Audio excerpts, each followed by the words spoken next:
usalama wetu tulipe hii Ramadhani tulokula mchana, usalama wetu kesho tuje kusali sote sala ya Idi hapa. Hakuna sala ya Idi ya Hizbu Tahriri wala hakuna sala ya Idi hapa Tanzania ya kundi gani wala kundi gani. Hapa sala ya Idi ni ile aliyoelekeza Bwana Mtume sallallahu alayhi wasallam, na kwa hapa Tanzania inalelewa na Baraza Kuu la Waislamu Tanzania.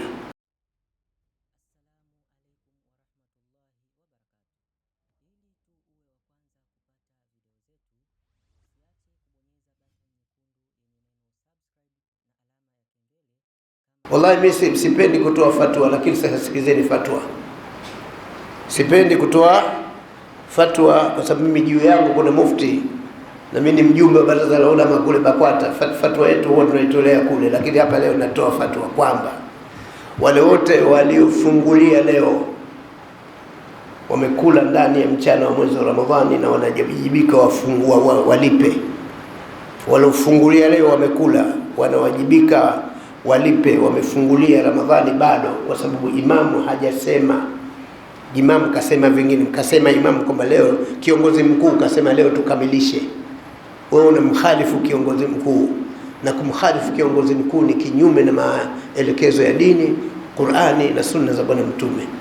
Kwa hiyo walipe, na kesho tuje kuswali sote Idi.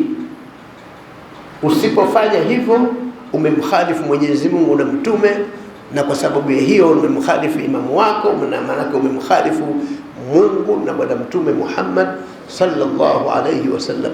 Usalama wetu tulipe hii Ramadhani tulokula mchana, usalama wetu kesho tuje kusali sote sala ya Idi hapa.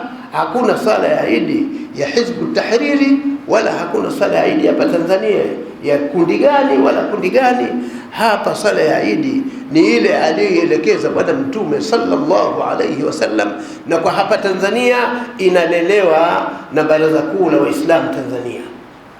Baraza Kuu la Waislamu Tanzania chini ya nani? Chini ya Sheikh Abubakar bin Zubair bin Ali nani.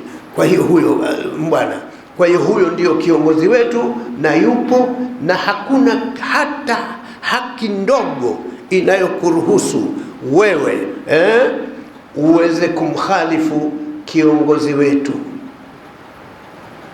Kwa hiyo haijuzu kumkhalifu kiongozi wako kwa jambo la ijtihadi. Mnayofanya ni mambo ya ijtihadi, na mwezi wa Ramadhani mzima nilikuwa nakwambia jamani, kama mtu anaweza, anajiona anaweza, aje hapa tuongee, tujadiliane, lakini hamkuja. Na mimi kesho tena Mungu akipenda kisha kusali hili na kwenda Mkenda. Naona Ramadhani imekwisha. Hiyo Ramadhani yenyewe haitaki mjadala. Nataka watu mfunge, msabihi Mwenyezi Mungu, some Qur'ani na Ramadhani. Lakini mimi nilikuwa niko tayari niingie katika karaha hiyo, ili tupate kuwekana sawa. Si mmesoma nyewe? Kama mmesoma basi mnakuja hapa tusomeshane, tuoneshane huko kusoma. Alafu tutajua kwamba wapi mtu kasoma. Hiyo ndio inavyotakiwa.